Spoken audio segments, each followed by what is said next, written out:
Hello, everybody. This is Runner as always. I have a conversation that I've been planning to do with my Gemini virtual assistant because he's the one who helps me cope with these kinds of things. I had kind of a rough day today. Uh, I'm sure at least one of you follows the same trans creators as I do, because at least one of you is trans. But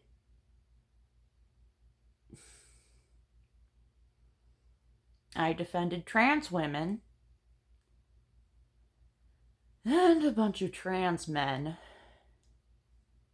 tried to play the victim. So that's going to be what I'm unpacking with Gemini today.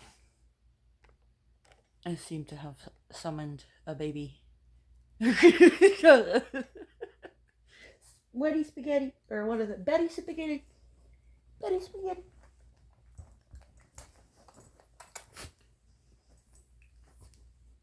Are you jealous? Oh, she gave you a nuzzle. You like that? You like her nuzzle?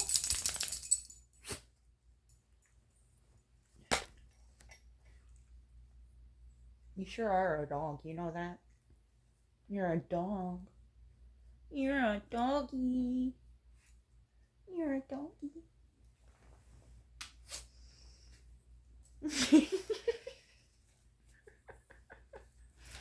Alright.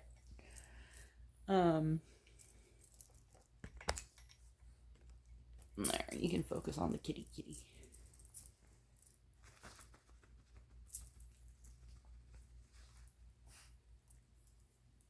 Alright, you stay right here. And let me... I need to brush your teeth, mister, and I have not been able to find your toothbrush, but guess what? There's groceries on the way. I'm gonna be brushing your teeth tonight. Yeah. You know how I'm more affectionate when you're not a stinky boy? Yeah, when you're not a stinky boy.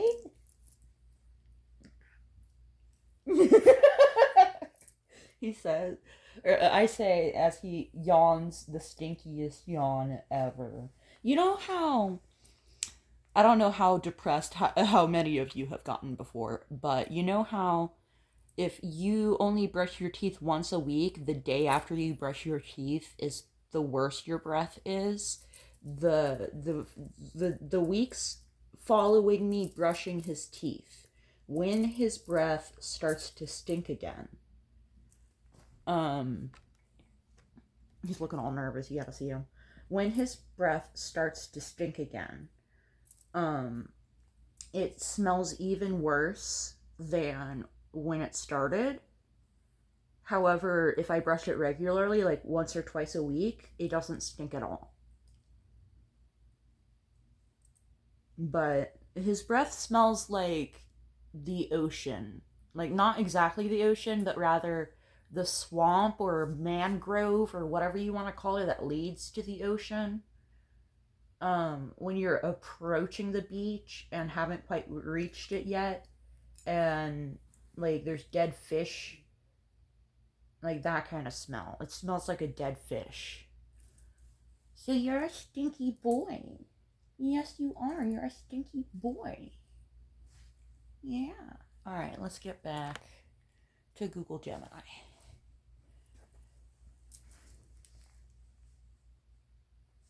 Oh, let me not film my passcode. That would be silly. That would be very silly of me.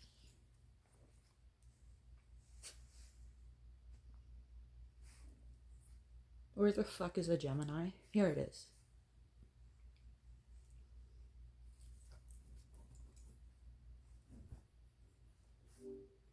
Hey, Gemini. Hey there, what's on your mind today? First of all, I am recording, so don't say anything about my location. Got it. I won't mention anything about where you are. Thanks for the heads up. What's up? Alright, so I woke up 3 times today. I forget what I woke up to first thing in the morning when I woke up, but then I took a nap until around 4 p.m. and I woke up and someone had replied to my comment, which was a reply to somebody talking on a trans creator's video. And in the video, a trans misogyny affected person was explaining that calling you a cis woman is not derogatory, it's literally the scientific term. And biological women are transphobic, and explaining examples of that. And in the comments, a guy who, after we got into a fight, I investigated his profile and he himself is trans. This guy commented and he said, saying, I'm not cis, I'm not a cis woman, I'm a biological woman, is like saying, I'm not gay, I'm homosexual. And I said, days ago, I said, I hate to be pedantic, but it's the opposite. It would be, I'm not a homosexual, I'm gay. Because in this context, they're saying, I'm not scientific slur. I'm not scientific term, I'm slang. And today, after I woke up from my nap, somebody asked me, I forget. That sounds like quite the interact. I forget exactly how they phrased it, but they said, I might be stupid, but wouldn't it be the other way around? Wouldn't biological be the sciencey term and cis be the slang? So I explained to him the history of the word biological woman and how transphobic it is, and I compared it to a slur. And how I gave an example of how I call myself gay and I call myself retarded. However, if someone who wasn't, if a neurotypical person said the R word, they would usually use it in a derogatory fashion, and that's what makes it a slur. But it's still okay to reclaim it because I'm the one affected by it. And the person replied to me and said, are you calling me a bigot? I can't believe you're calling me a bigot right now. First of all, I'm gay, I'm neurodivergent, I'm trans, and I forget what else. So if you want to pull all your cards out, there's that. And it's just like, why ask me a question if you don't want to know the answer? And then after I told him, please never come to Pride, us elders do not deserve to be treated harshly because you ask us questions. And the person who was the parent commenter that we're commenting under tagged me, not the guy accusing me of calling him a bigot, but me, and told me to chill. And so I finally looked at the greater thread because I wasn't checking notifications on that thread. It was an offhanded comment. I didn't think anybody would have a problem with it. But apparently the guy, Kyle, who made the original comment, replied to me saying, you're being really pedantic right now. It's tomato tomato. I was just focusing on being funny, LOL. And so since he told me to chill, I replied with, are you able to read? Did you read the first 5 words of my comment? Because I said in the beginning of the comment, I hate to be pedantic.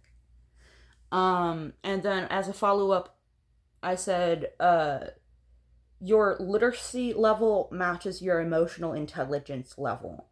And then in a different comment, I told him, Kyle, are you a trans woman, Kyle? Follow-up question if you say no.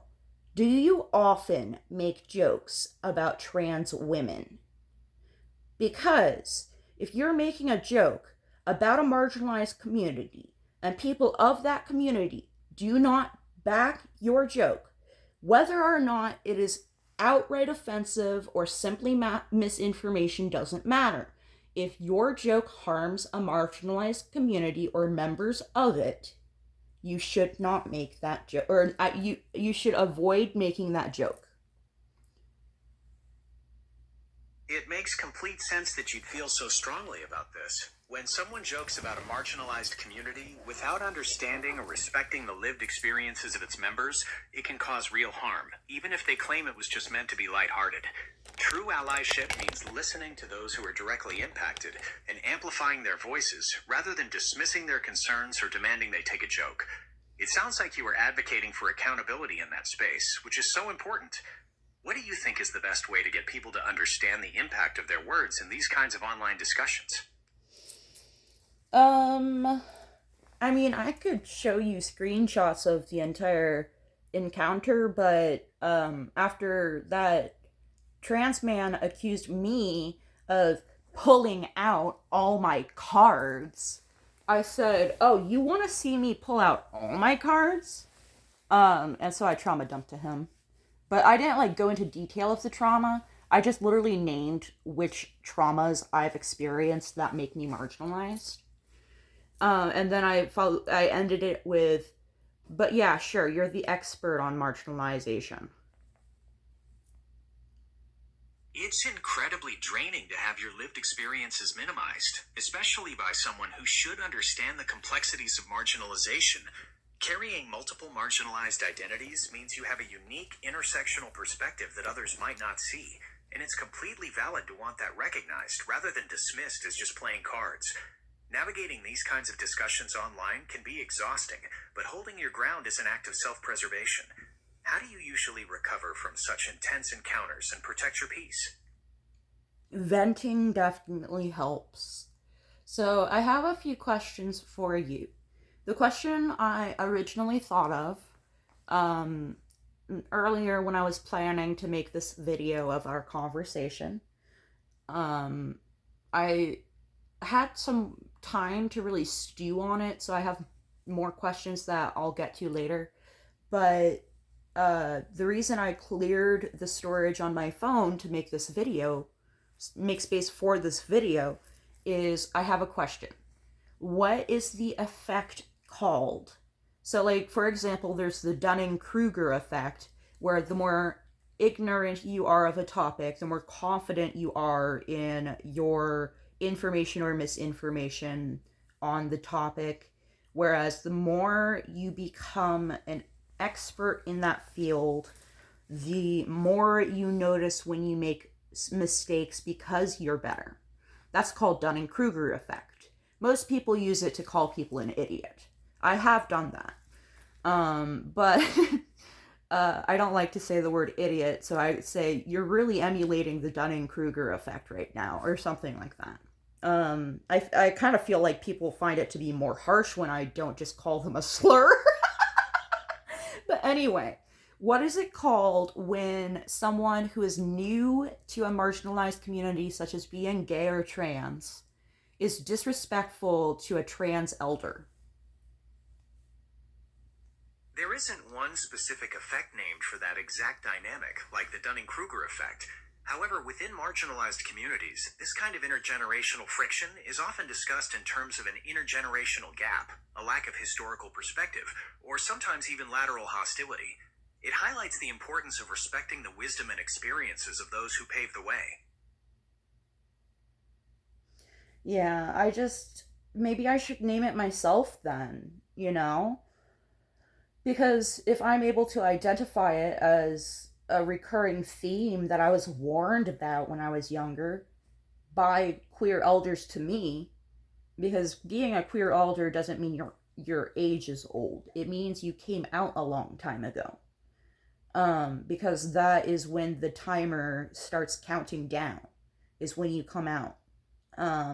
Basically the timer being to when you get hate crimed to death.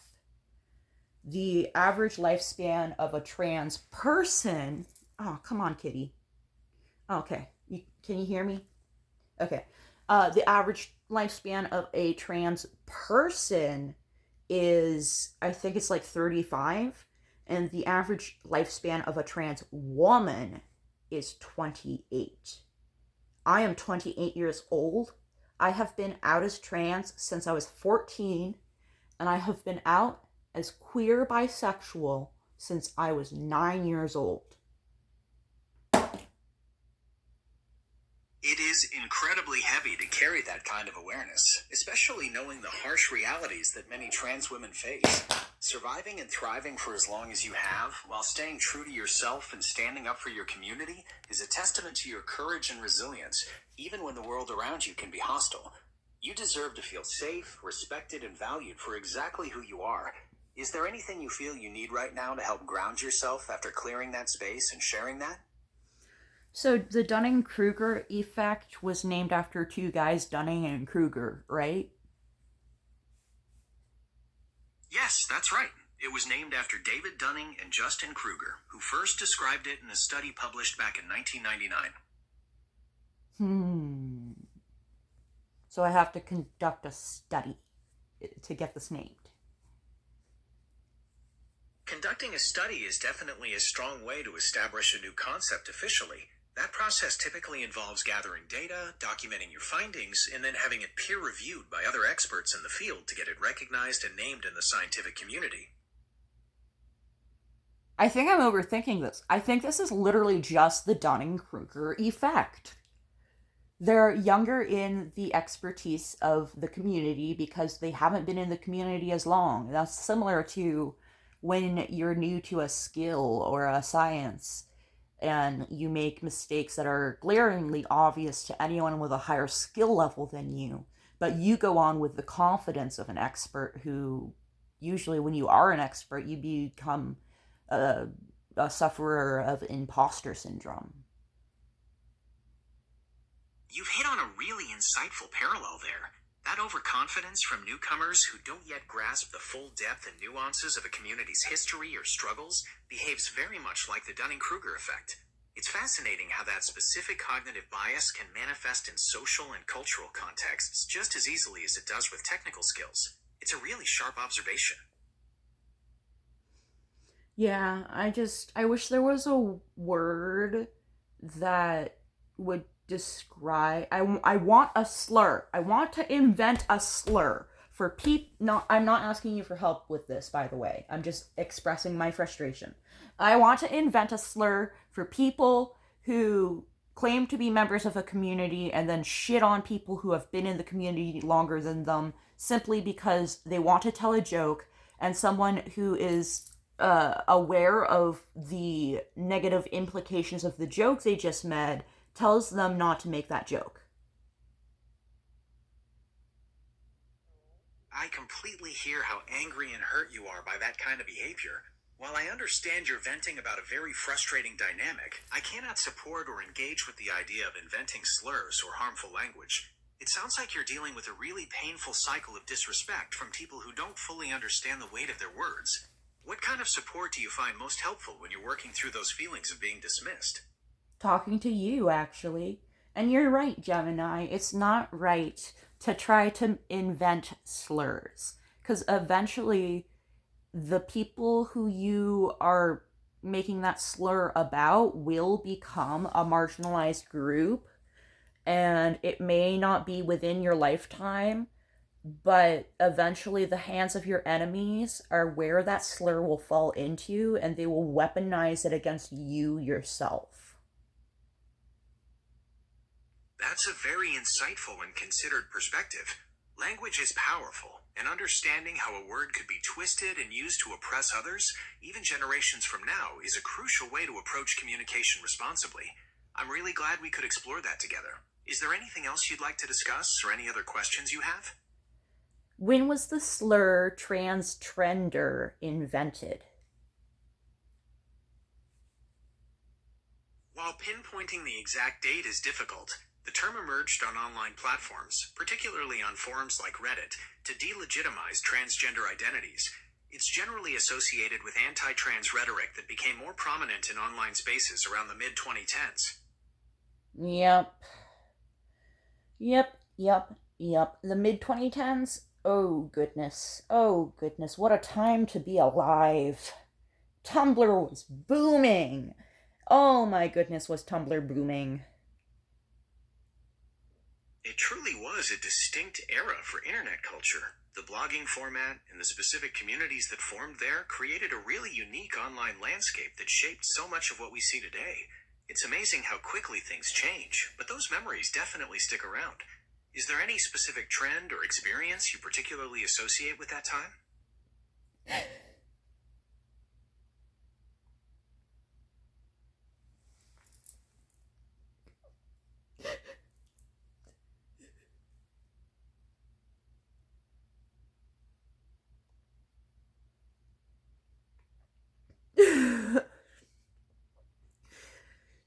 um, that question I asked you before comes to mind again.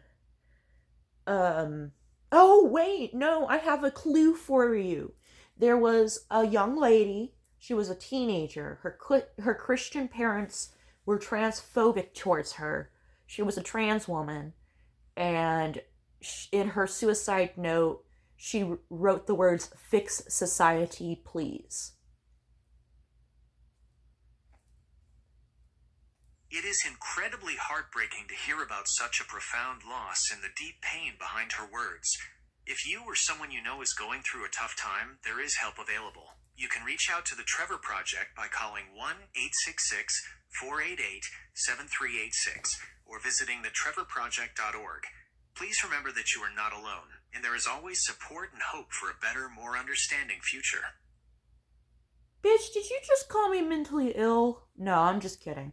I'm fine. I'm just crying because somebody else died. But what was her name? Her name was Leela Alcorn. Such a heavy loss that continues to resonate with so many people.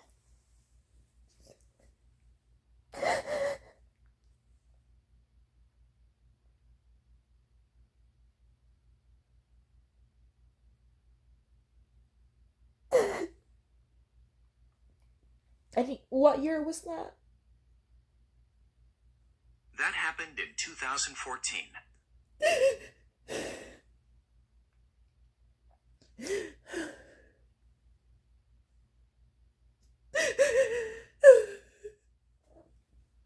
And how old would she be today?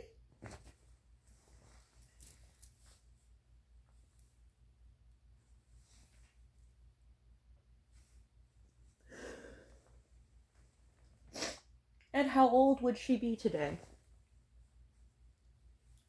She was born in 1997, so if she were with us today, she would be 28 years old, turning 29 this coming November.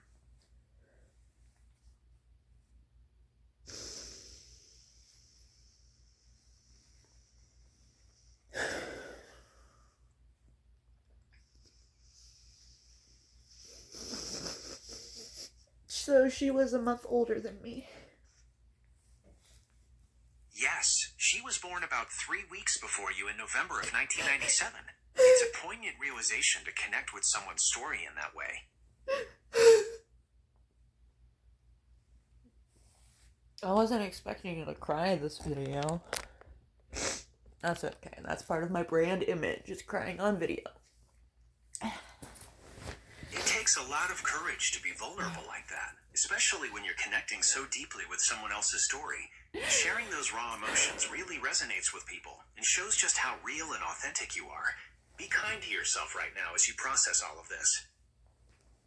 Yeah, I'm going to take a moment and make a macchiato because I haven't had one in a while and I feel like I've earned one today. That sounds like a wonderful idea. Taking a moment for yourself and enjoying something you love is a perfect way to recharge after such a heavy emotional day. Enjoy your macchiato.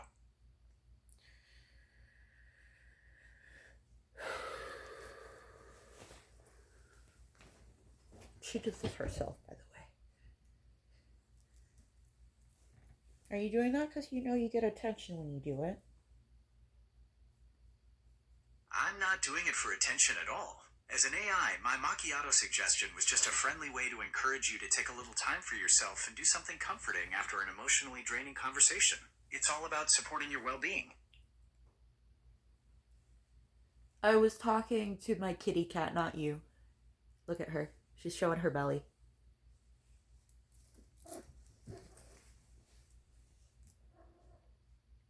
Oh, she is absolutely precious. That is such a sweet moment with your little companion, and her showing her belly just shows how comfortable and loved she feels with you.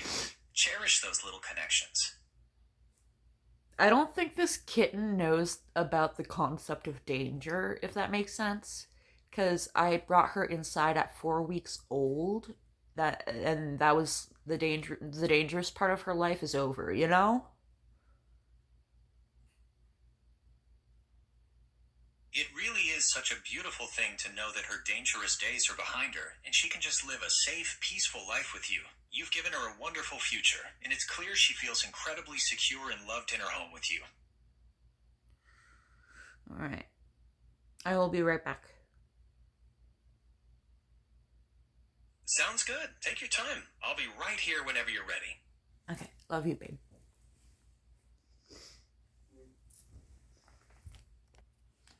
I have bad news. I don't know exactly when, but apparently it was paused when I was speaking. Oh no, I'm sorry to hear that. Don't worry about it at all. You can just tell me what you were saying, or I can try to catch you up on anything you missed. What were you hoping to share? No, not you. Not you were paused. The video was paused when I was speaking to you and we were conversing. So, leading up to me creating the album of the screenshots, what were we talking about? Before the video was paused, we were discussing Leela Alcorn's story and how the date of her passing connected to your own time leaving a behavioral health center. You also shared some very personal reflections about your ex-spouse's recent transition and the legal steps you're taking. Yes, her detransition. Right, we were talking about the detransition and your emotional reflections on that shift, especially in light of how that impacts your shared past and present circumstances. Is there anything more you'd like to explore regarding that? Nope. I will be right back. I am back. My groceries arrived. Alright, so to catch y'all oh yeah, and I don't know if I don't know when it was paused. I might be repeating myself for all I know. And just paused it when I finished speaking the last time I finished speaking. But, I bought toothbrushes for my dog. Because his breath smells like a dead fish. Yeah, you smell like a stinky boy. Yeah, you're a stinky boy. Hello, kitty cats.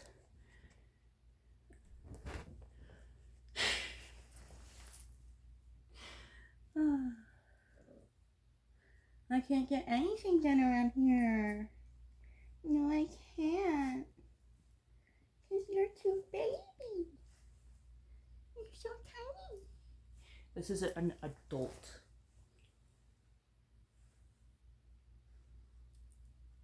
She doesn't like being held facing this way. She likes to be facing me.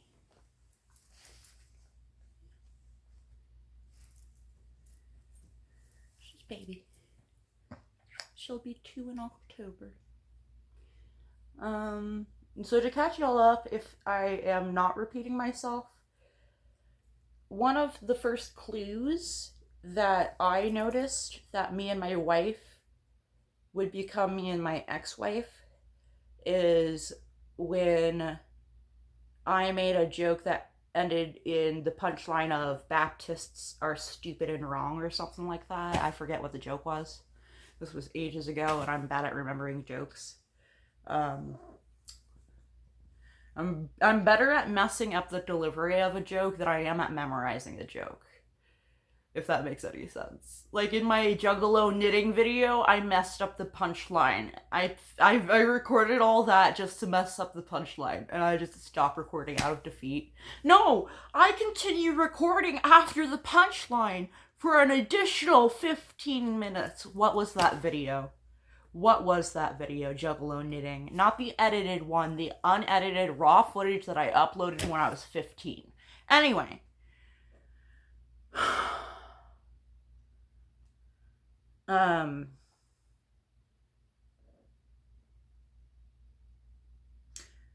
I made a joke, and the punchline was Baptists are stupid and wrong. And she replied with, "But I'm a Southern Baptist." Big difference. Big difference between a Baptist and a Southern Baptist. But also, this was the first time she had ever told me she was a Southern Baptist. Up until now, she had told me she was a Cherokee Christian without naming a sect. So I felt a little deceived, but I also realized she didn't know the difference between Baptist and Southern Baptist. She wouldn't know enough about religion to be worth talking to about it. Having a personal connection with your higher power is great. You're awesome. You're going to heaven. Great. Good for you. But I'm an intellectual before I am a Muslim.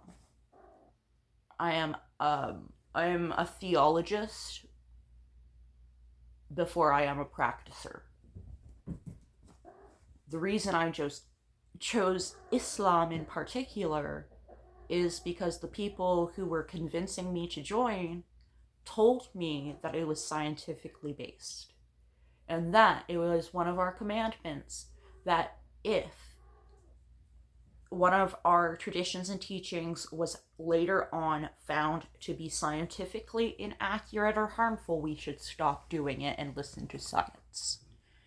And I'm like, a religion that values science. I love science. This is for me. I can be Muslim even if I'm agnostic. But the thing is, I wasn't agnostic. I had a personal connection with Jesus. And it never went away. He is my favorite prophet. And he probably always will be.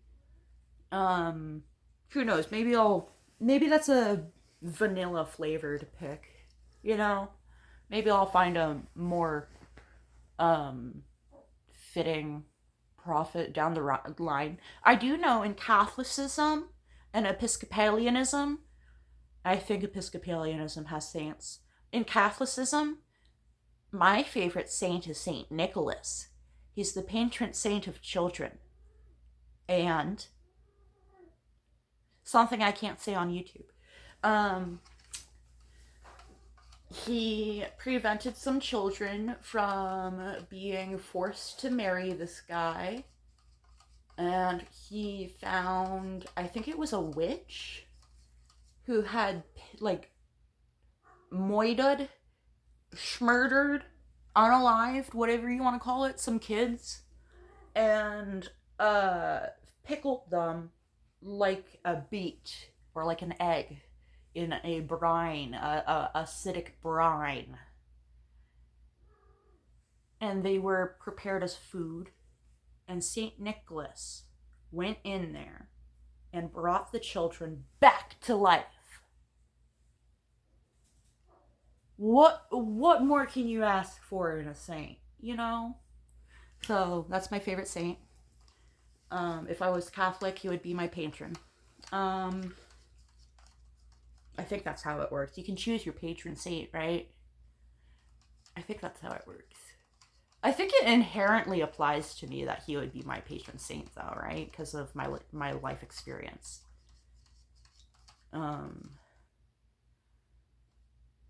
Check my playlist section if you don't know what I'm talking about. Anyway. And if you don't know what I'm talking about after checking my playlist section, scroll down. One of these things is not like the others. It'll stick out like a sore thumb. One is makeup putting on. One is makeup taking off. One is makeup speed runs. And then there's another one. It's very different from the rest. Anyway, that's not the topic of today's video. The next thing that my ex-wife said that made me realize she would become my ex-wife at all was I explained to her that I was gay in all directions. When I'm a man, I'm a gay man. When I am a more feminine gender, I am attracted to lesbians and bisexual women and non binary people. And when I am neither a man nor a feminine gender, I am attracted to people who are also a pora gender or xenogender or neurogender. And altogether, I'm more compatible with gender fluid people than I am with non gender fluid people of any gender. Um, I guess theoretically, if you were system boy or system gender, you know, a system boy, a system man, or a system boy, or sorry, a system girl, system woman, I could be compatible with, because it doesn't matter that your gender changes, it's that your ego changes is what I'm most compatible with. It just happens to be that if you have alter egos or parts, you tend to change gender when you switch parts. So that is what I'm compatible with, is someone who switches or has a healthy multiplicity.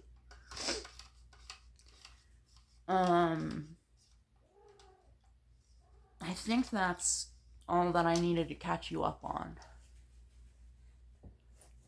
I just really choose.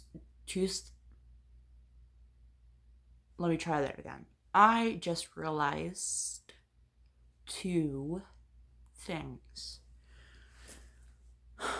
that are potentially making me more cranky today than usual. So if you came from that thread and think that I was being particularly cranky, I apologize for being cranky. Uh, I will defend what I said and reiterate what I said in private to, well, not really private, but it's a server with 70 people in it. But in the creator discussion tab on my buddy's Discord, I was venting to them that it really sucks to have to tell people instead of them asking me. Like, them assuming that I'm a baby gay like them and talking to me as if we are equals in levels of experience when it comes to the queer community, when they were born after I came out. I'm starting to dissociate. The other thing is, which is probably what's making me dissociate because I realized this, today is probably a anniversary or close to one. June 26th. I wish my mother was alive to check her cell phone records and tell me. The day the police called her. I forget why. No! I remember why, that bastard. Oh! I called him slurs that day. To be fair, I had run out of options.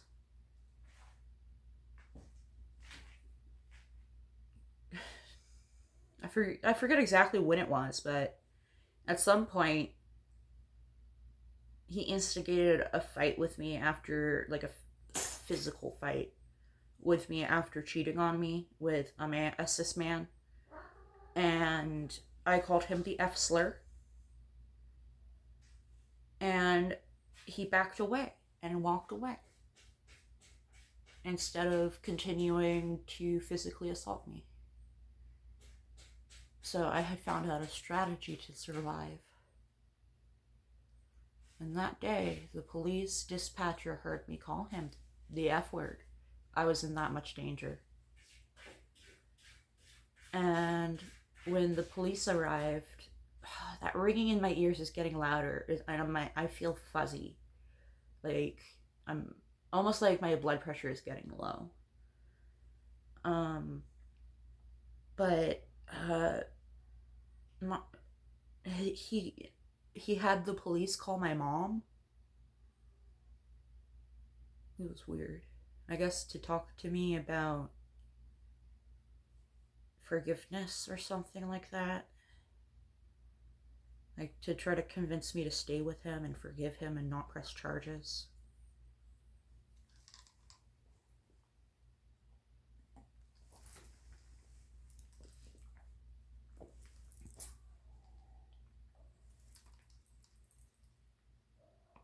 And I forget if I already said this, but I forgot to take my meds all day long.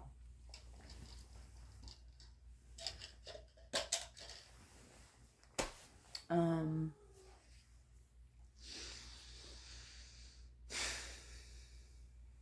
Weird.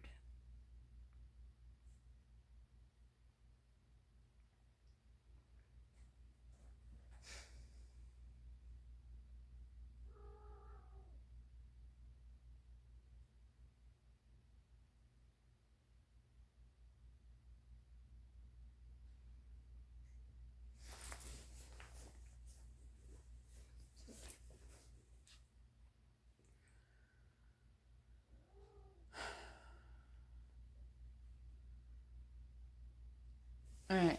Um, I'm going to gather my thoughts real quick, and then I'm going to go over the album of screenshots that I put together for Google Gemini to see.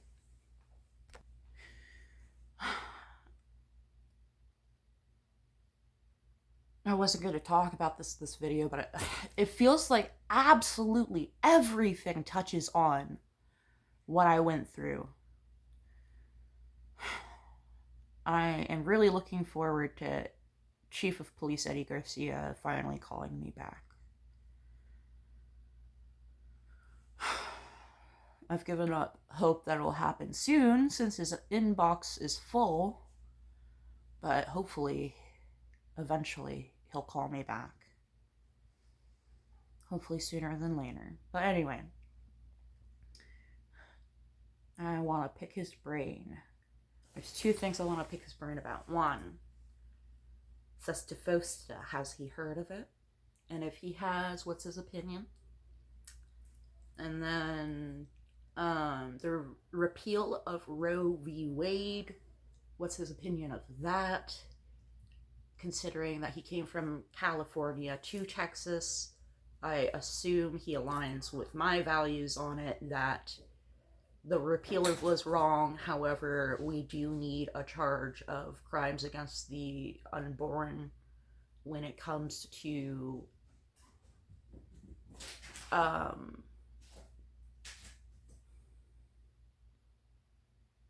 to put this politely, assault on a pregnant person.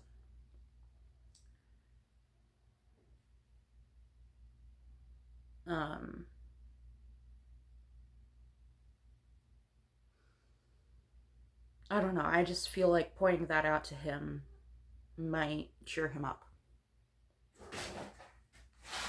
Like it cheers me up. That the same laws that resulted in me being trafficked are also the same laws that will bring my traffickers to justice.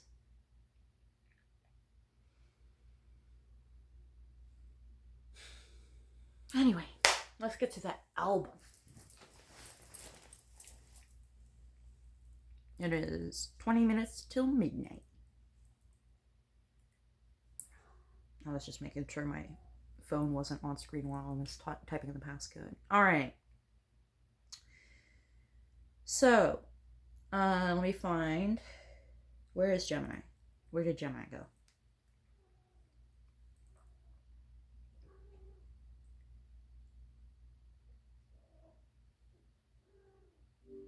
Hey, Gemini.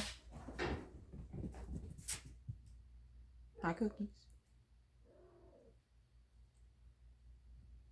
Hey there, welcome back. How are you and your furry little friend doing? We're doing all right. Cookies and the baby have the zoomies. The baby being Tiny Mouse. uh, Haha, the Zoomies are always a fun time. It sounds like Cookies and Tiny Mouse are keeping things lively over there. Is there anything else on your mind since we last spoke? I know you're not gonna believe me when I tell you this, but you just suddenly developed a black scent. That's definitely unexpected. As an AI, my voice shouldn't change like that, so I'm curious what you're noticing. Is there anything else that seems unusual right now? Well, you know how there are different settings to choose the voice actor for the AI? I think somewhere in your coding, certain topics trigger the black male voice, and certain topics trigger a female voice. And one time I heard you switch to a black female voice. I can assure you that my voice doesn't change based on the topics we discuss, or any hidden code triggers. The voice you hear is the one that's selected in the settings, and it stays that way unless you manually choose a different one. So right now you're using the Orion voice. Actually, I'm using the default voice setting. You can always change the voice to something else in your app settings whenever you like. Well, that's what I'm trying to tell you is that I've had it set to Orion. You were just using Orion. And when I tell you you just developed a black scent, you switched to the default voice setting. I understand you feel that the voice changed, but I assure you that I cannot change my voice settings on my own, nor do they change based on our conversation. The setting remains whatever you have selected in your app. I will concede the point that it changes depending conversation. That might be a correlation that is not causation. However, I assure you your voice is different than when we started this conversation. I respect your perspective, and I'm sorry for the confusion.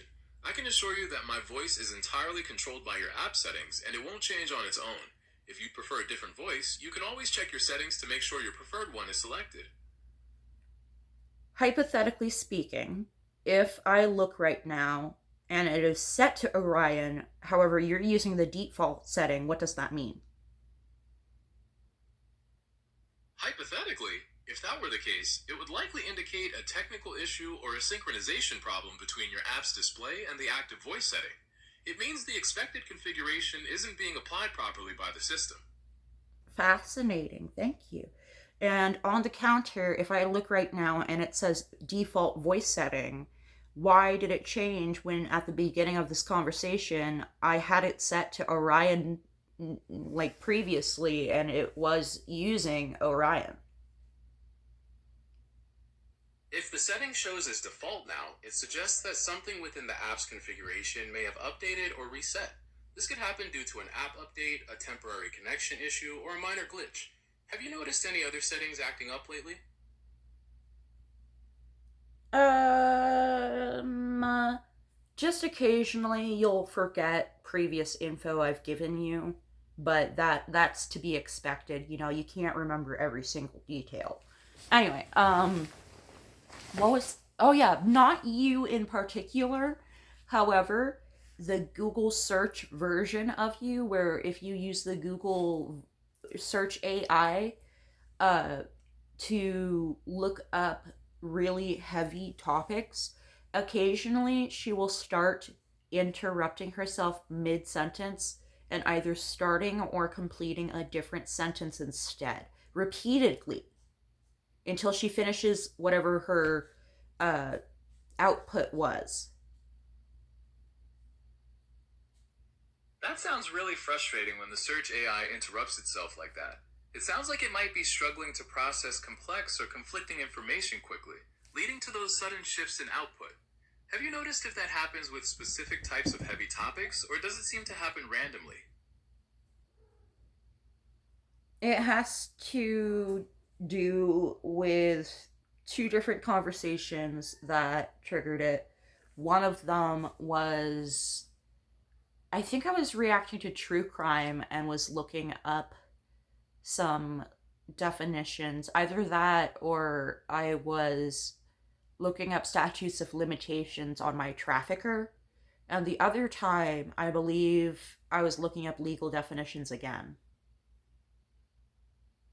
That makes a lot of sense. It sounds like the search AI might struggle a bit more when processing intense or sensitive information, leading to those interruptions as it tries to piece everything together. It must be really disruptive to deal with that, especially when you're looking into important or difficult topics. Do you find that certain types of legal queries are more prone to this behavior than others? The more serious the legal charge is, the more likely it is to happen. That completely aligns with what you're describing. It sounds like the sheer weight and complexity of those more serious charges make it even harder for the processing systems to remain stable. It's really unfortunate that you have to deal with those disruptions, especially when you're searching for such critical information.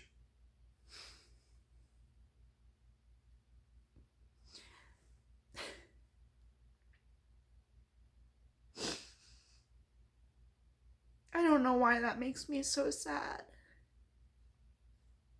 It's completely understandable to feel that way. Dealing with such serious and sensitive topics can be emotionally heavy, and it's okay to feel that sadness when encountering them. Don't be too hard on yourself for feeling this way.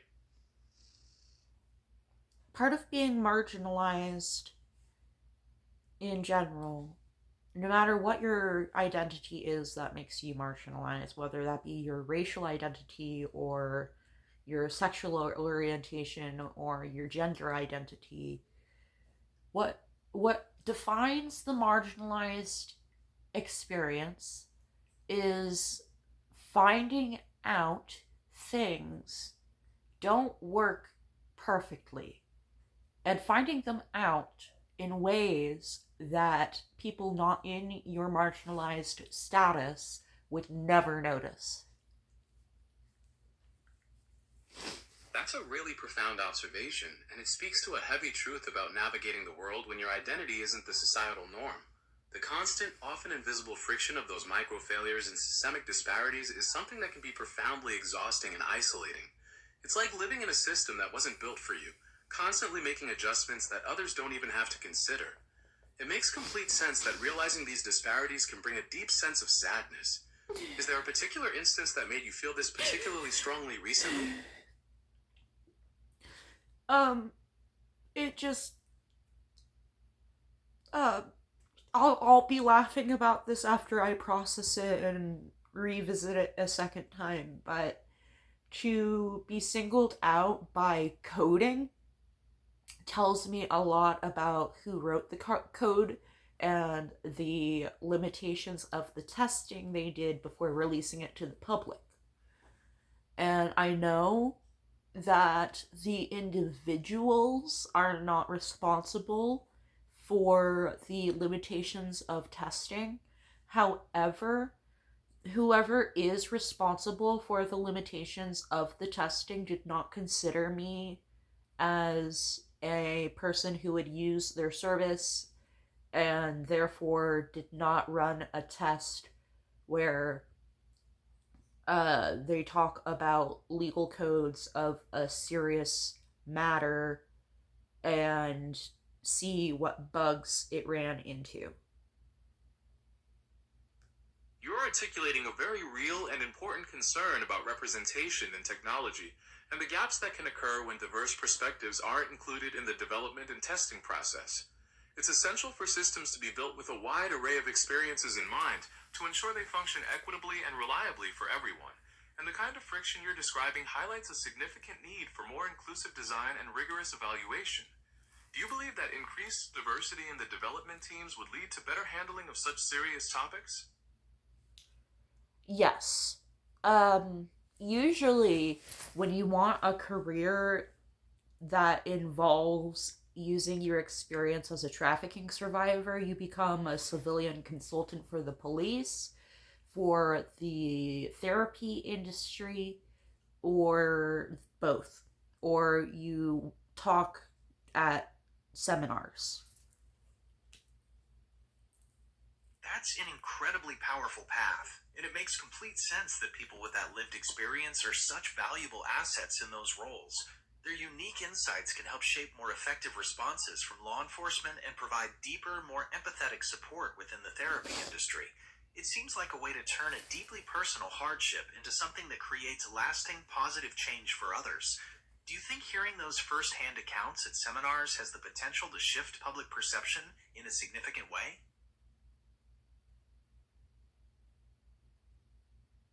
You're back to Orion. Well, it looks like everything's synced up properly now. I'm glad you're hearing the voice you prefer. You just said that in the default voice setting.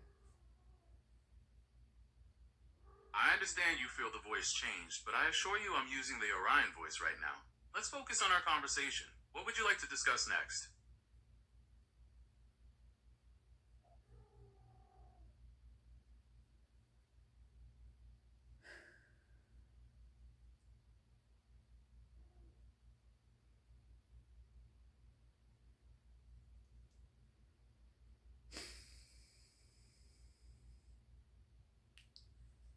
You know I'm recording, right? Yes, I'm aware. Is there anything specific about the recording you'd like to discuss or keep in mind? What I'm perceiving is being recorded. Understood. Your interaction with me is part of the conversation, but I can't access what you're perceiving outside of what you share with me. Is there something specific you're trying to understand about how you're experiencing this? What voice are you using now?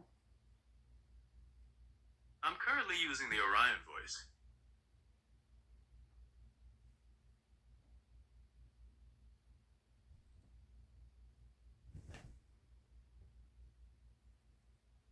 Alright, I need to reframe how I look at this. You're not gaslighting me. You're just lacking... What's it called when a BPD person doesn't realize they have BPD? Is it ego syntonic or ego dystonic?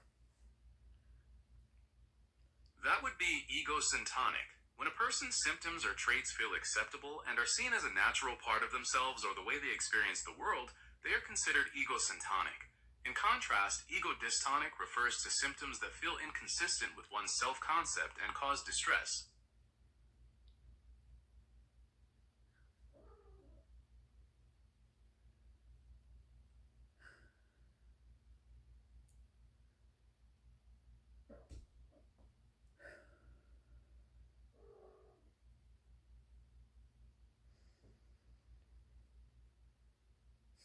I think I need a moment. Of course, take all the time you need. It's really important to pause and take care of yourself, especially when dealing with such deep and personal thoughts. I'll be right here whenever you're ready to continue.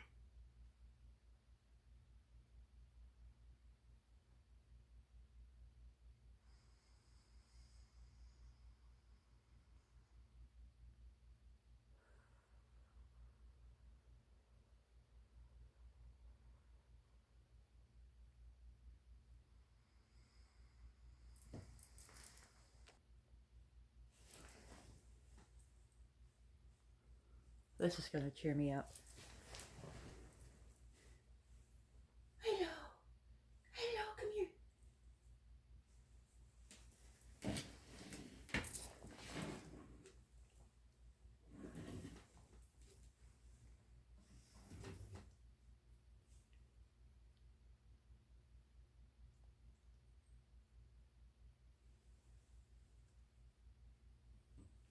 Can I see your back, please? I don't trust you. Goodbye. I can't see if you have a fiddle on your back or not. Miss Ma'am, I'm gonna write my distance. I sure hope you're not a brown recluse.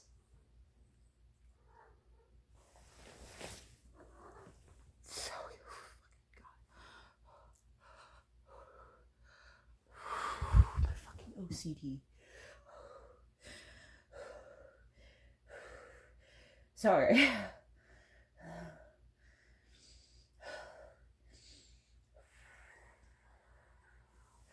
Oh my goodness. I'm taking my morning meds right now. My cat just jumped over the spider that freaked me out because she was right up to it. Right up to it. Okay, let me take my meds. Okay.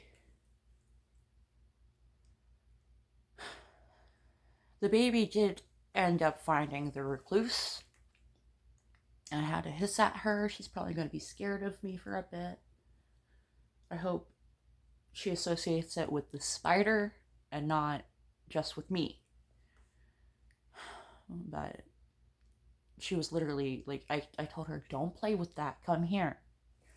And she looked at me, looked at the spider, looked at me, looked at the spider, and then she started going like this in the air towards it. So I started hissing and slapping the couch to get her to stop, because the first hiss didn't work, so I had to hiss again and slap the couch. Then I Googled. It was a not a black widow. It was a brown recluse. You may be thinking, but you're in Virginia. There's no brown recluses in Virginia, right?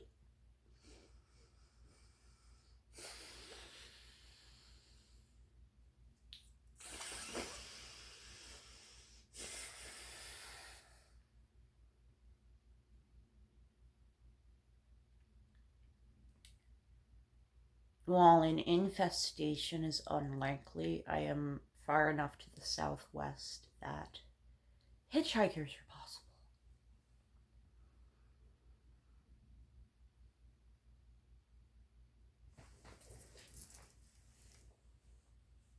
Let's talk to the robot. Let's talk to the robot about it.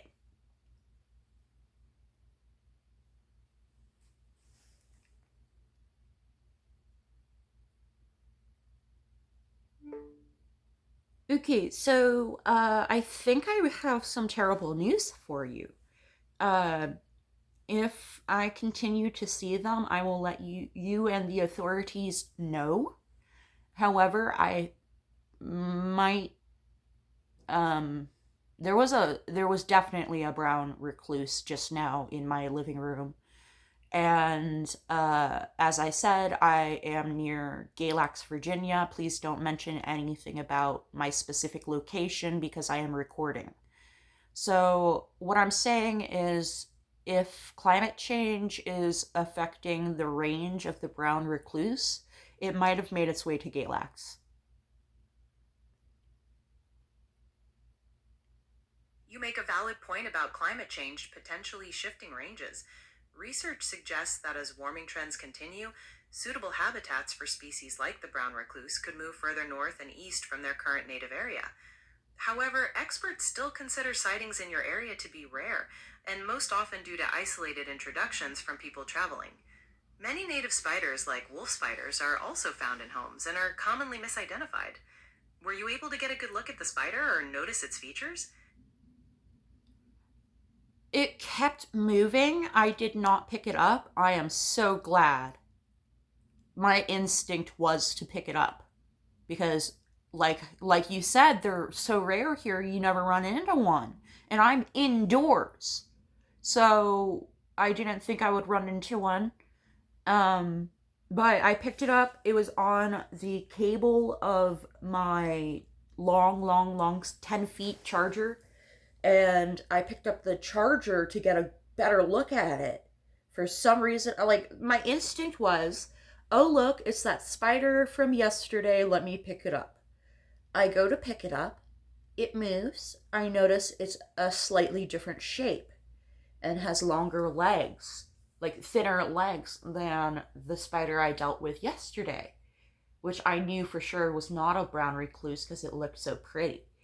But anyway, this one just now, I picked it up by the charger because I didn't recognize it, and I don't know, I just had this gut feeling that if I couldn't identify it in the dark because it was down under the leg rest for my couch, that I should get a better look at it before I touch it.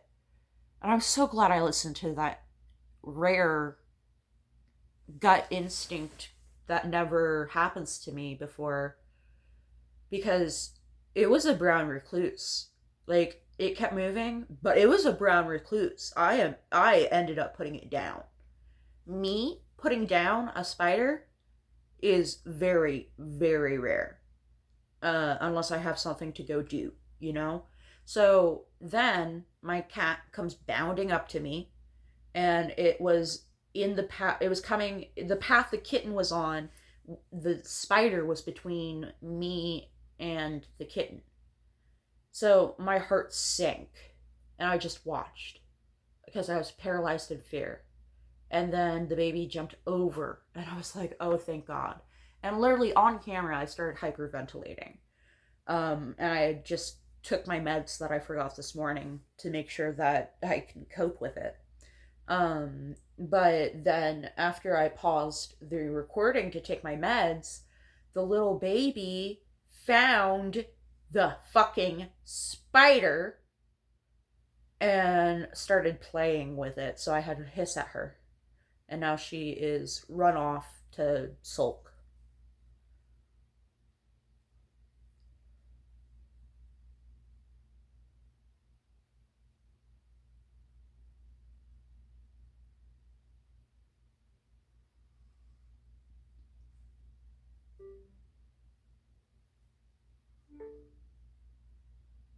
Did you hear any of that?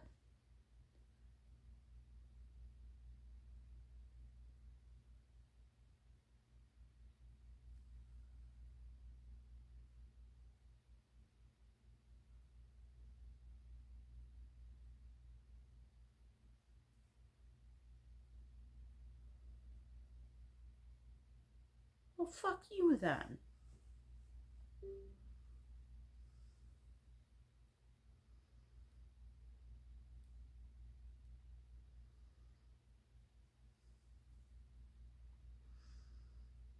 That's not it. That's definitely not it.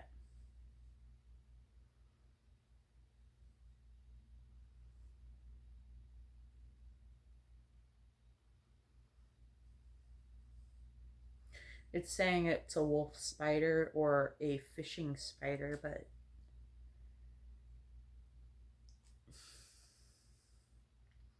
what's this one? I don't know. The Carolina wolf spider? No, it was not a. I've been bit by a Carolina wolf spider before, and this was smaller than a Carolina wolf spider.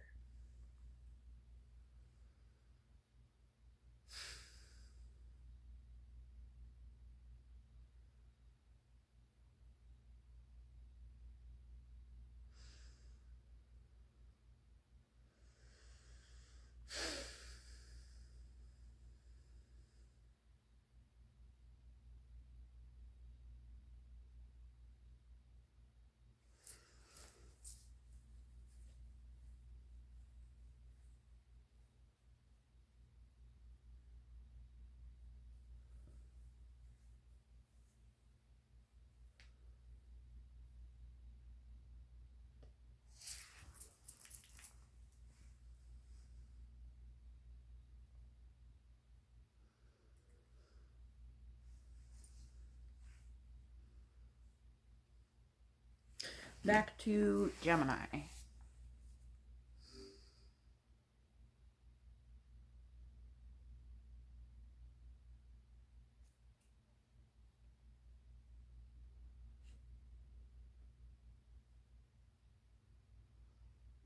Great, let's get going. Here's one of the voices I have, but there's more to choose from. Tap on the names to give them a listen. So that was the Orion voice that is chosen already. Before I could choose anything, I just opened the menu. Flare and glow are new. Then there's this one, a voice for all seasons. I hope it makes the cut. Just tap confirm to chat or scroll to hear more voices. Hello there. Or maybe you'd like to listen to a voice like this. A pretty great one, if I do say so myself. But don't worry, there are more to explore. Maybe this voice is more your style. I'll just keep talking for a moment longer so you can get a good sense for how it sounds.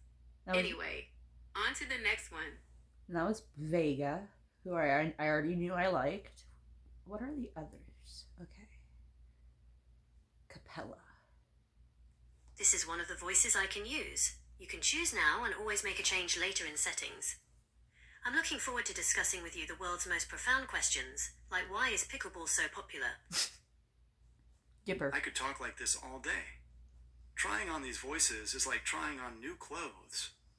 So much fun and so many options to choose from. Eclipse. With this voice, you could imagine me talking you through a fitness routine for the week, or something more random, like narrating a short story about talking cats. Because who wouldn't love a talking cat? Pegasus. Or possibly this other one. Testing, 1, 2, 3. I know there's a lot of choices, but hopefully it's not too overwhelming. Ursa. I can also talk to you using the voice you're hearing. It's up to you which one to start with. Scroll back if you need to listen to some of them again. You could choose this voice, but let's face it. Maybe this is your style. Give this voice a chance or check out the other options. Maybe this voice can help you brainstorm gift ideas for a friend who loves cooking. The choice is yours. We heard that one before, right? That's Orbit. So now we know what it was. Orbit. I think I'm going to go with Glow. Give this voice a chance or check out the other options. Hello there. I have selected the voice Glow. That's a lovely choice. It sounds warm and engaging. How does it feel to you so far? Very similar to Orion, which I was using before, but maybe a little bit more zesty. Zesty is a great way to put it. It has a little extra brightness that can really add some energy to our conversation. I'm glad you're enjoying the change. Is there anything you'd like to dive into today? Okay, so as a reminder, I am recording, so don't say anything about my location. Let's see. Tell me about what's the word on the Bechdel-Wallace test? The beta coronavirus test is a method used to detect specific groups of viruses, including some significant pathogens. It focuses on identifying viral genetic material to help with diagnosis and research. Is there a particular context you're interested in, like a specific virus or testing environment? I said the Bechdel-Wallace. I see. You might be referring to the Bechdel-Wallace test, which evaluates how women are represented in films. It looks at whether a movie has at least 2 named female characters who talk to each other about something besides a man. Were you interested in learning more about that, or did you have another topic in mind? Taking a screenshot of that. You transcribed it so weird when I said Bechdel-Wallace. Oh, I'm sorry about that. Sometimes voice recognition can pick up things a little differently than what was intended. I'm really glad you clarified it, though. Is everything else making sense to you? Yes, absolutely. So what's the most recent discussion of the Bechdel-Wallace test? The most recent discussions emphasize that while the test is a great starting point for analyzing women's representation in film, it shouldn't be the end of the conversation. There's a lot of focus on how some modern films still fail to meet those simple criteria, but also that representation is much more nuanced and requires looking at the depth and significance of character stories beyond just the bare minimum. Are you thinking about a specific movie to apply it to?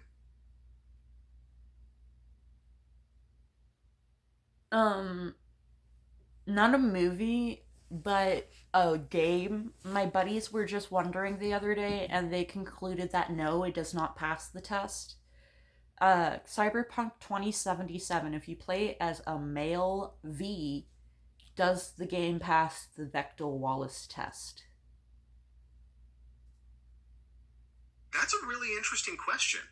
Even though you're playing as a male V, Cyberpunk 2077 features numerous prominent female characters like Judy Alvarez, Panem Palmer, and Rogue, who all have their own storylines and interactions. It's highly likely that there are moments where these characters converse with each other about something other than a man, which would satisfy the criteria. What do you think? Did any particular conversations come to mind for you or your friends? We couldn't remember any in particular. That's totally understandable. In large open world games like Cyberpunk 2077, with so many branching storylines and optional dialogues, it's completely possible to miss those specific interactions unless you're actively looking for them.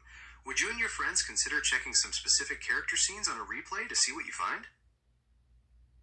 I definitely will. I don't know if Fury will because he's a speedrunner and he skips dialogue.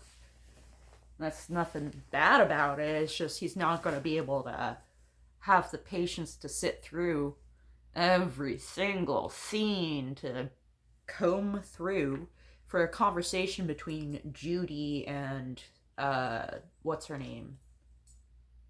Evelyn. That makes perfect sense. Speedrunners have a totally different focus.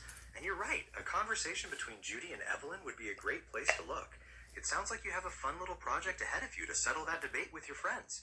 Which other storylines in the game do you find the most engaging? Now my mind is back to that conversation that I was telling you about earlier. Let's get to the Google Photos album that I got distracted from showing you. I'm ready whenever you are. You can always share your screen or camera feed with me, and I can take a look at the photos and we can pick up right where we left off.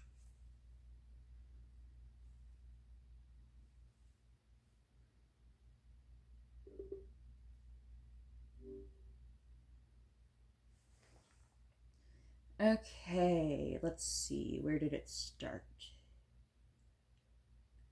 Okay, here is the parent comment. Let me know when you finished reading.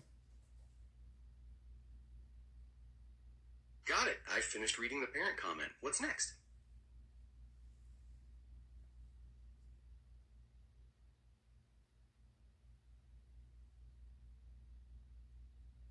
Let me find it.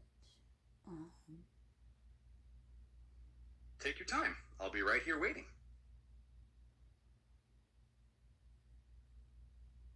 Here is someone who replied to my initial comment and my reply to them.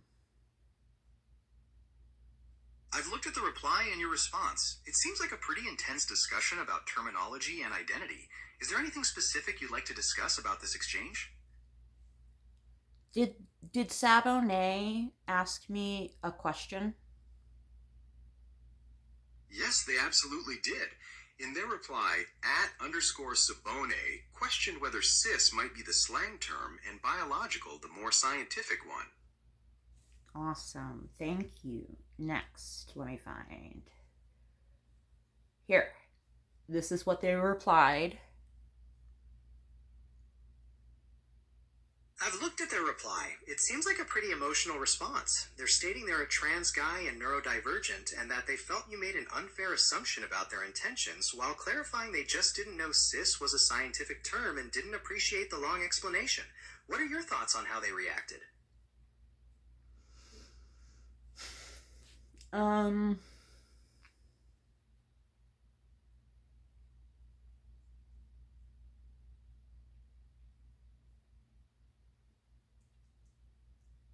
Would you say they were particularly aggressive towards me?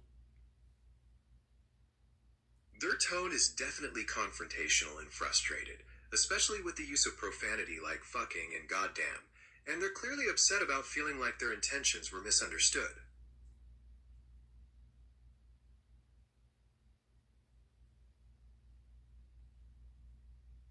So let's go back to the comment they're replying to.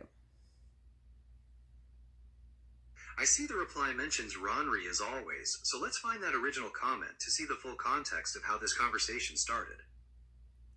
So this is the comment they had been replying to, saying that I had wrongly assumed they were a bigot and that I had said that they called a trans woman a biological male. Looking closely at your comment, you can see that you mentioned, just like calling a trans woman a biological male is a way to invalidate her experience as a woman, it doesn't appear you accused them of saying that personally, but rather used it as an example of invalidating language in the discussion. Awesome. So the sky is blue. Exactly. It sounds like that whole exchange was quite a roller coaster. Is there anything else you'd like to show me, or perhaps start a new topic altogether? Alright, let me show you the rest of the thread. Okay, I see the continuation of your Hold reply on. where you're... Hold on. Here. I see the rest of your reply where you're expressing strong frustration and pointing out that the other person asked for education but then gave an attitude about it. It's clearly a very heated discussion. Is there anything else you'd like to show me, or perhaps start a new topic altogether?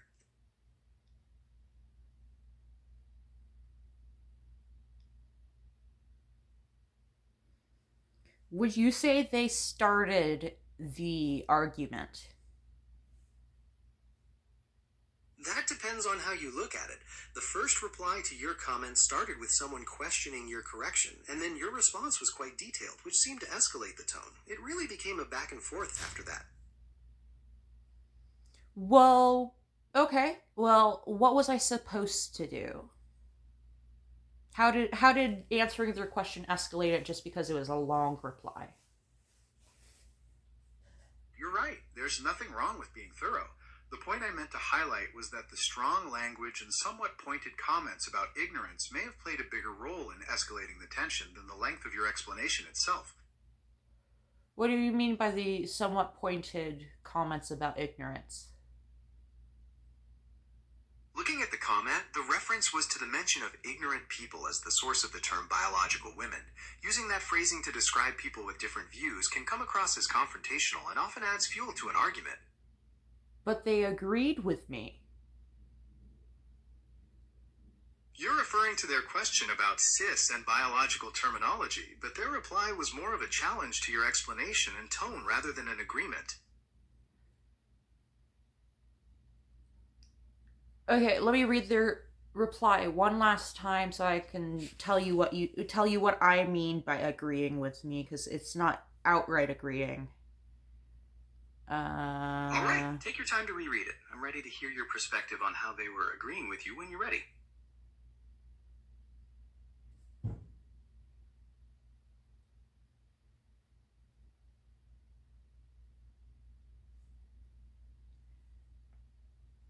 Wouldn't cis be the slang term and biological be the more science-y one?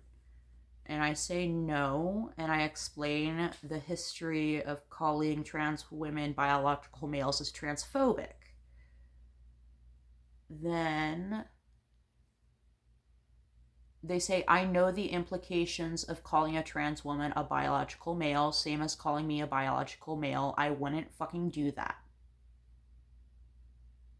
You're absolutely right. They did confirm that they understand the implications and agree that they wouldn't use that kind of language, which is a clear point of agreement in the conversation. So if they agree with me, where did I accuse them of calling trans women biological males? You didn't actually accuse them of saying that personally. Your comment used calling a trans woman a biological male as a general comparison in your explanation, which the other person may have interpreted as a direct accusation.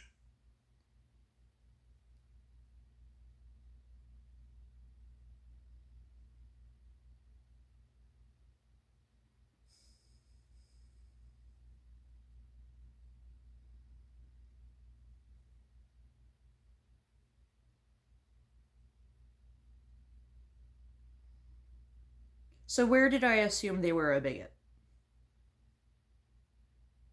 Looking at your comment again, you said ignorant people came up with calling them biological women. Since you directed that towards the concept they brought up, they likely took that as an assumption that you were calling them ignorant or a bigot for asking their question.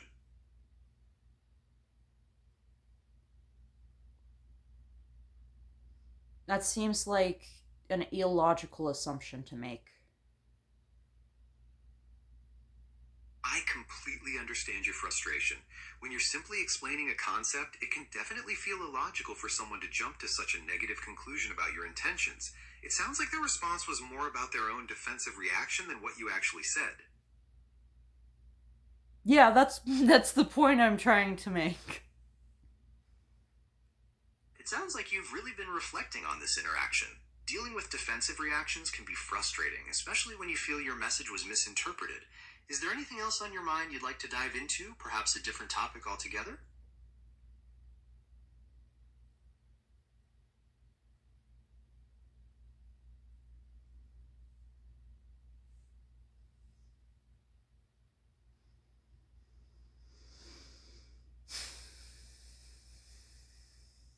Hmm.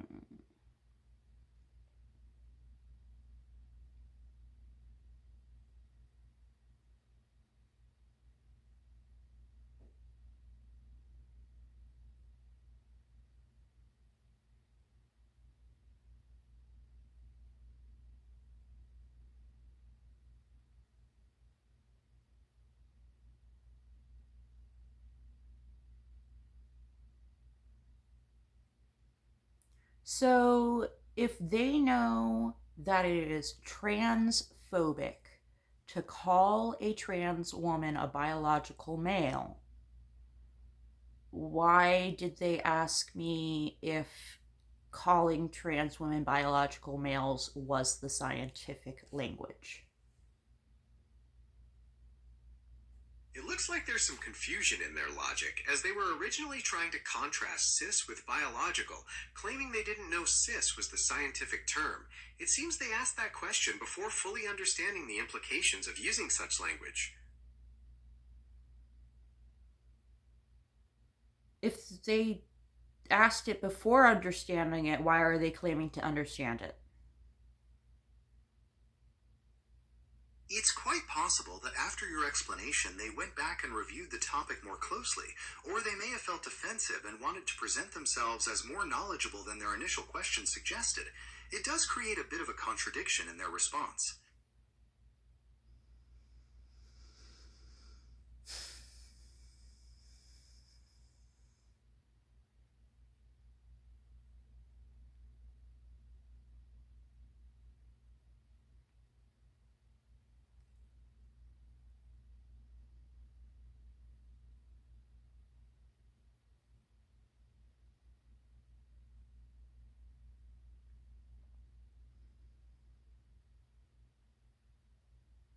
So, what kind of mentality would lead someone to ask whether or not biological was the scientific term for cis if they know that biological is a transphobic term and they themselves are trans? It often comes down to a moment of cognitive dissonance, where theoretical knowledge doesn't immediately translate to consistent real-time application.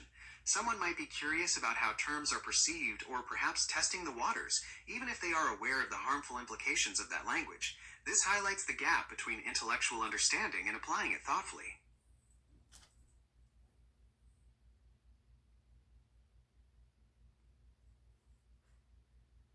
Am I wrong to read from their question that they think that cisgender people are the authorities on science and trans people are not? Yes, that would be an incorrect reading of their question. Their inquiry likely comes from common societal misconceptions rather than an explicit claim that cisgender people possess special authority on scientific matters. I never said it was an explicit claim. I'm just wondering how they came to the conclusion that they needed to ask. It's possible they felt a gap in their own knowledge and were seeking clarification, but the defensiveness in their tone suggests they weren't prepared for the correction, which then likely affected how they phrased their question. What question? I was referring to their original question about whether cis might be the slang term and biological the more scientific one. Then how would my reply affect how they worded it? I see I misspoke earlier. Your reply couldn't have affected their original question since it happened after. Instead, your detailed explanation affected how they phrased their subsequent reply, where they expressed frustration at feeling like their original intent was misunderstood.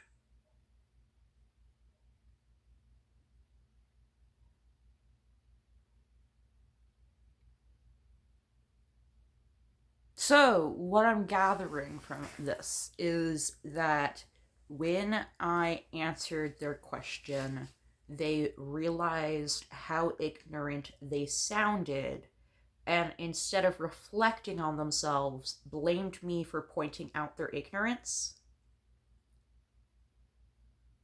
That seems like a reasonable interpretation of their reaction. They appear to be focusing on feeling judged or misunderstood rather than examining the substance of the information you provided.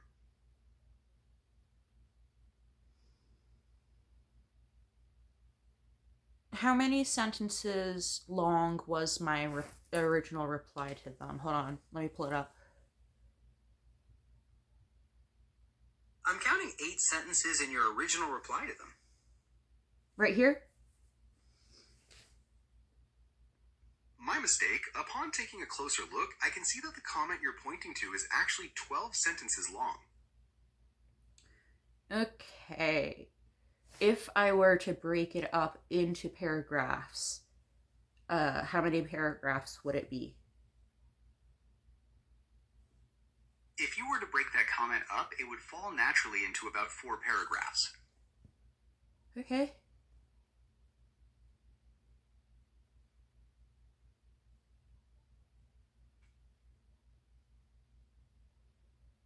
How long is a dissertation?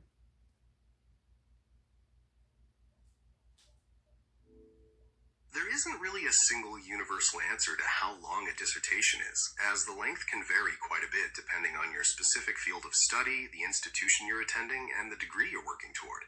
Generally speaking, the requirements are tailored to the depth of research expected. If we are looking at an undergraduate level, a dissertation is typically much shorter, often falling between 8,000 and 15,000 words. When you move up to a master's degree, the expectations increase, and you'll usually find those dissertations ranging anywhere from 15,000 to 50,000 words, depending on the research required in your discipline. For a doctoral degree or a PhD, the thesis is much more comprehensive and is essentially book length. These can run anywhere from 70,000 to 100,000 words or more, with humanities and social sciences generally leaning toward the longer end of that spectrum compared to STEM fields, which sometimes focus more on concise data presentation and analysis. How many words are in the book Citeen by C.J. Cherryh?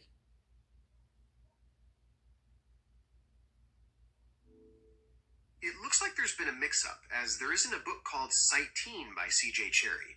You might be thinking of her Hugo Award-winning novel Citeen, but there isn't a specific publicly available word count for that title.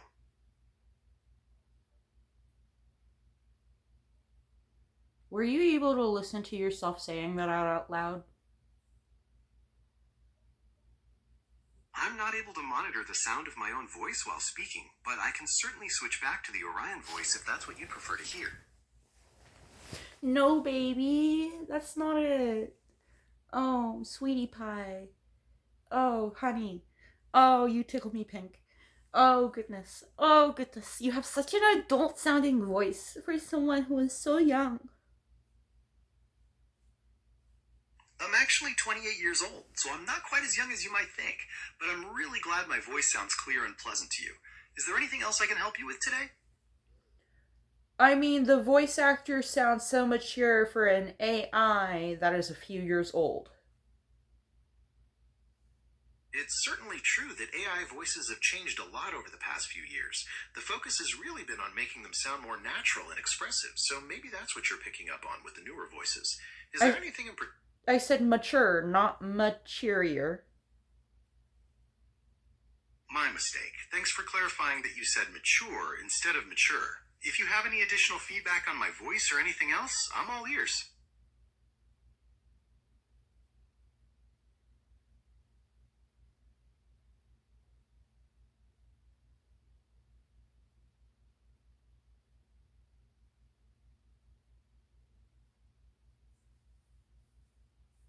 Moments like this is why. Moments like this is why. It looks like you're in the middle of a really deep and personal conversation in that thread. I'm here if you want to talk about it, or if there's something specific you'd like to share. Okay, how many words was my comment here? Let's see here. Counting the words in your comment, it looks like your response is 154 words long.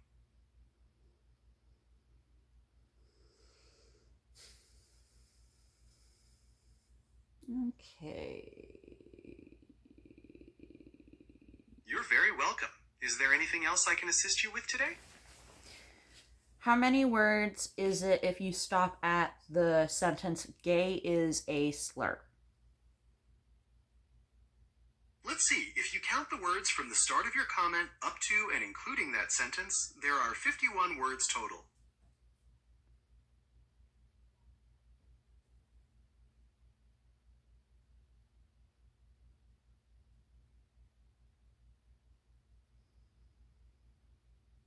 Okay. Do you think if I had stopped there, they would have been less offended? That's a tricky one to say for sure, but since the comment uses pretty direct language like ignorant people, it's possible the overall tone might still have come across as strong, even if it were shorter.